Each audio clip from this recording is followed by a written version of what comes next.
अब मंच पर उद्बोधन हेतु जिसका हम सभी को बेसब्री से इंतजार था, विख्यात विचारक, राष्ट्रवादी विचारक, चिंतक एवं सदस्य, राष्ट्रीय संचालन समिति स्वदेशी जागरण मंच, बंगभंग विरोधी स्वतंत्रता आंदोलन की शताब्दी के कार्यक्रमों की कड़ी में बहिष्कार, स्वदेशी और वंदे मातरम विषय पर व्याख्यान देंगे। मैं तालियों की गड़गड़ाहट के बीच में आपका स्वागत करना चाहूंगा और मंच पर आपको देवसुतं देवं कंसचाणूरमर्दनम् देवकी परमानंदं कृष्णं वंदे जगद्गुरुम्। आज के कार्यक्रम की अध्यक्षता कर रहे आदरणीय चंपालाल जी, आज के विशिष्ट अतिथि श्री रघुवीर सिंह जी, मंच पर विराजमान राष्ट्रवादी विचारों के अनेक संगठनों के शीर्षस्थ कार्यकर्तागण, यहाँ उपस्थित वरिष्ठ जन, मातृशक्ति और साथी,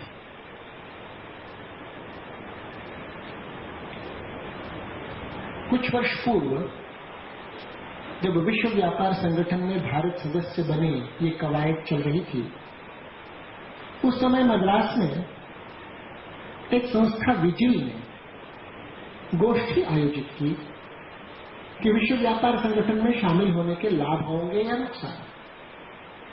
और उसमें उन्होंने कहा कि अरे बाकी तो ठीक है, लेकिन ये लोग जो सामने थे ना कार्यक्रम में, they were emotional fools, वो सब भावुक लेकिन बेवकूफ। अरे क्या क्या बात कर रहे हैं, सार्वभौमता, राष्ट्र का स्वाभिमान, राष्ट्रीय अखंडता, क्या क्या बात कर रहे थे सर। अरे भाई, अब जो जमाना आ रहा है उसमें तो पूरी दुनिया एक गांव, ग्लोबल विलेज है। कहां राष्ट्र, कहां सीमाएं, कुछ नहीं है, सब रहने वाला है। कब की बात कह रहे हैं ये लोग? ये उनकी टिप्पणी थी। आप कल्पना करें, ऐसा व्यक्ति जो भारत के राष्ट्र के वजूद, सीमा, सरहद, समाज और संस्कृति में सरहद पर जिसको भरोसा ही नहीं, वो भारत के हित की रखवाली उस वार्ता में क्या करता? तो स्वाभाविक था कि विश्व व्यापार संगठन में सदस्य बनने हेतु भारत के हितों की पर्याप्त वकालत हो ही नहीं पाई, क्योंकि राष्ट्र के अस्तित्व के बारे में जो मन की प्रतिबद्धता चाहिए वो केवल बुद्धि से तो नहीं होगी, उसके लिए भावना भी चाहिए। पर यहां तो भावना नदार है। और ये एक की बात नहीं मैं कह रहा हूं, किसी व्यक्ति के नाते से मैं गणेश जी का मैंने नाम नहीं लिया, अच्छा पढ़े लिखे।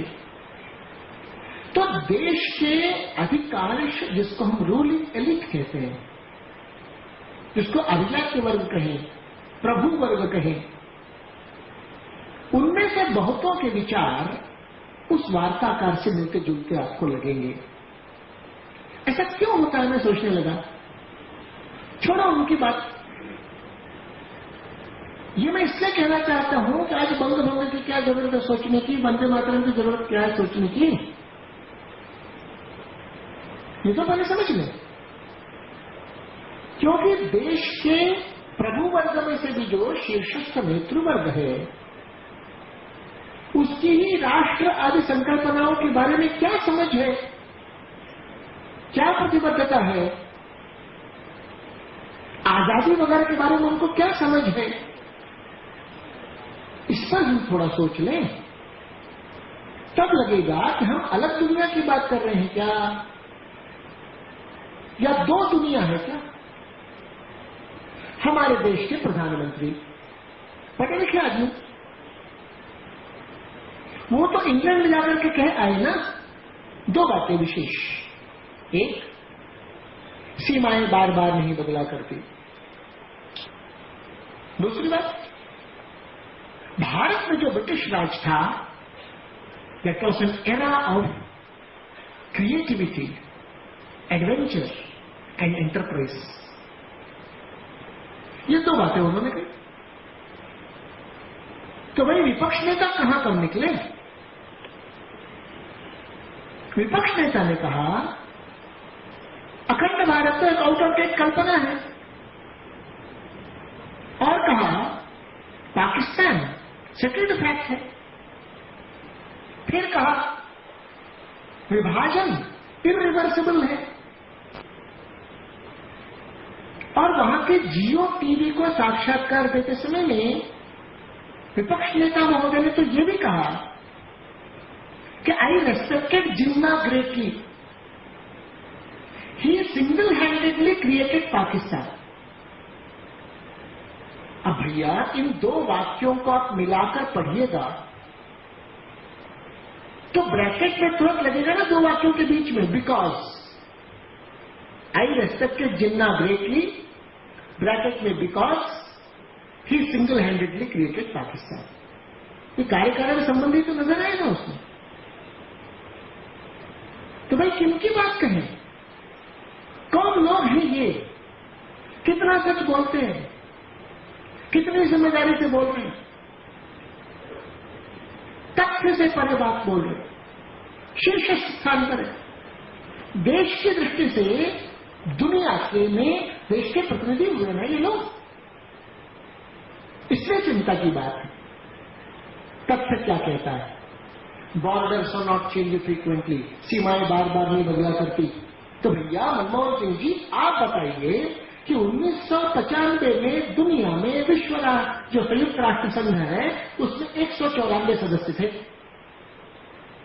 10 साल बाद 2005 में इस समय में दुनिया में 204 सदस्य हैं।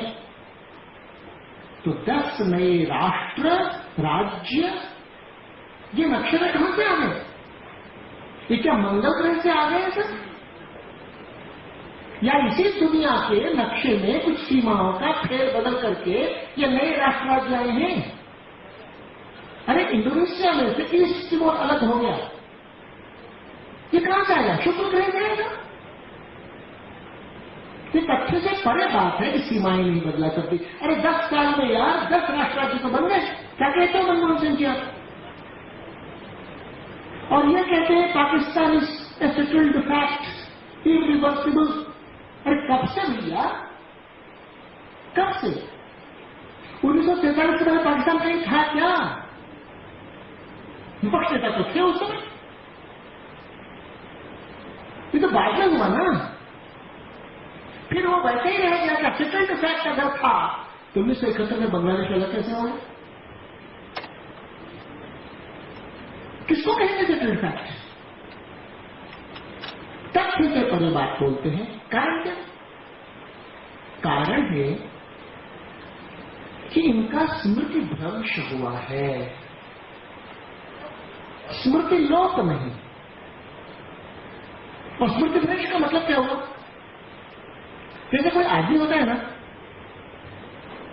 उसका शरीर अंग सब ठीक ठाक रहे लेकिन याददाश्त गड़बड़ हो जाए, तो याददाश्त जब गड़बड़ होती है तो हाथ पैर ठीक काम करता है क्या? उसको ख्याल नहीं रहेगा कब खाया कि नहीं खाया। किसी ने गाली किया तो उसको कुछ नहीं लगेगा, वो ही कहेगा। नहीं, उसका कुछ पहचान है, उसके कुछ पुरखे हैं, उसकी कुछ विरासत है, उसकी कोई जिम्मेदारी है। ये उस बेचारे को कैसे ख्याल आएगा? आप सोचिए। तब नेचुरली ये जब ऑक्सफोर्ड में जाएंगे डिग्री लेने के लिए ना प्रधानमंत्री महोदय, इनको जरा भी शर्म नहीं आएगी कि 102 करोड़ देश के वो प्रतिनिधि के नाते से वहां जा रहे हैं। और डिग्री कौन सी? अरे फालतू सी यार, ऑनररी डिग्री है। और वहां घुटने पर बैठ करके नीलिंग डाउन करके ले रहे हैं ऐसा डिग्री। देश का अपमान नहीं कर रहे क्या? 102 करोड़ लोगों के सम्मान पर चोट कर रहे हैं ये लोग। ये राजनीति नहीं है, पार्टीवादी की बात नहीं है। देश इन बातों को नहीं स्वीकार करता, क्योंकि देश का स्मृति लोप नहीं हुआ है, देश का स्मृति भ्रंश नहीं हुआ है। आज भी अपने देश का आदमी 5, 7, 10 हजार पहले भी राम और कृष्ण का स्मरण जिस भक्तिभाव से करता था, आज का आदमी भी उसी भक्तिभाव से राम और कृष्ण का नाम आज लेता है देश में। स्मृति की निरंतरता ही व्यक्ति की जैसे पहचान होती है, वैसे ही राष्ट्रों की पहचान होती है। इसलिए स्मृति का महत्व है मित्रों। इसीलिए बाद में श्रीमद् भगवत गीता में भी अर्जुन ने कहा था, सारा उपदेश सुनने के बाद, नष्टो मोह स्मृति व्यक्त्वा। और तब बात निकली थी उसके मुंह से, करिष्ये वचनम तव। स्मृति प्राप्त होने पर बात होती है मित्रों। इसलिए हम जब आप इन सारी बातों को सोच रहे होते हैं, तो हमारे लिए भारत केवल भूमि का टुकड़ा नहीं है। हमारे लिए ये जीवित जागृत चैतन्यमयी साक्षात जगदम्बा जगत जननी स्वरूपा अन्नपूर्णा भारत माता है। महर्षि अरविंद ने इसे भूमि के नाते से नहीं पूजा। परम पूजनीय गुरुजी ने इसे भारत माता अनायास ऐसे ही चैतन्यमयी नहीं कहा था। स्वामी रामतीर्थ ने कहा, मैं चलता हूं यानी भारत चलता है, ऐसे ही नहीं कहा था। जो नासमझ है वो इस संपूर्ण सृष्टि के सत्य को देख नहीं पाते हैं। अखंड भारत सार्वकालिक सत्य है, पाकिस्तान तात्कालिक सच्चाई है। पहले कहां था 47 के पहले? 20 साल के बाद की गारंटी क्या डॉक्टर मनमोहन सिंह प्रधानमंत्री और विपक्ष नेता ले सकते हैं कि पाकिस्तान ऐसा का ऐसा ही रहेगा? कौन सी बात, कौन सी दुनिया में जी रहे हैं वे लोग? पाकिस्तान का वजूद तो भारत विरोध, अमेरिका की जरूरत और आर्मी की हुकूमत के कारण है। 20% जमीन और आबादी शेष 80% को अपने मातहत करने की असफल कोशिश कर रही है। तो कब कौन सा भाग अलग होगा, गारंटी कौन लेगा? अरे 3 बातों पायों में से एक भी पाया ढीला पड़ा तो पाकिस्तान का वजूद तो खत्म ही हो जाएगा। कौन सी बात कर रहे हैं ये लोग? कारण है मित्रों कि देश की पुण्य परंपरा की पहचान और परवाह नहीं है। अपना राष्ट्र संपूर्ण सृष्टि में विधाता ने विशेष रूप से गढ़ा है, अनायास नहीं है। तभी तो हिमालय से लेकर विंध्याचल तक का जितना भूभाग है वो 400 करोड़ से भी ज्यादा लोगों को पेट भरने लायक अन्न उपजा सकता है। आसान नहीं है बात। गंगा नदी का आप दक्षिणी ले लीजिए तो थोड़ी देर में नीचे चट्टानी चट्टान मिलेगी, फिर गंगा नदी का उत्तर कैसे ले लीजिए तो नीचे 6-6 किलोमीटर तक मिट्टी ही मिट्टी मिलेगी, पत्थर नहीं मिलेगा। ये विशेष प्रकार का ये भूभाग है जिसका एक जागतिक लक्ष्य है। जब भारत सबल और समृद्ध बना, दुनिया को इसने बेहतर तरीके से जीना सिखाया है, दुनिया पर कब्जा कहीं नहीं किया है। यही भारत को विधाता ने दुनिया को सिखाने के लिए जन्मा है। आप गौर करिए, इस भूगोल में बहुत सी सभ्यताएं, क्या अधिकांश सभ्यताएं कर्क रेखा पर ही दिखाई पड़ेंगी आपको। और कर्क रेखा पर सभ्यताओं का अस्तित्व और विकास होता चला गया था।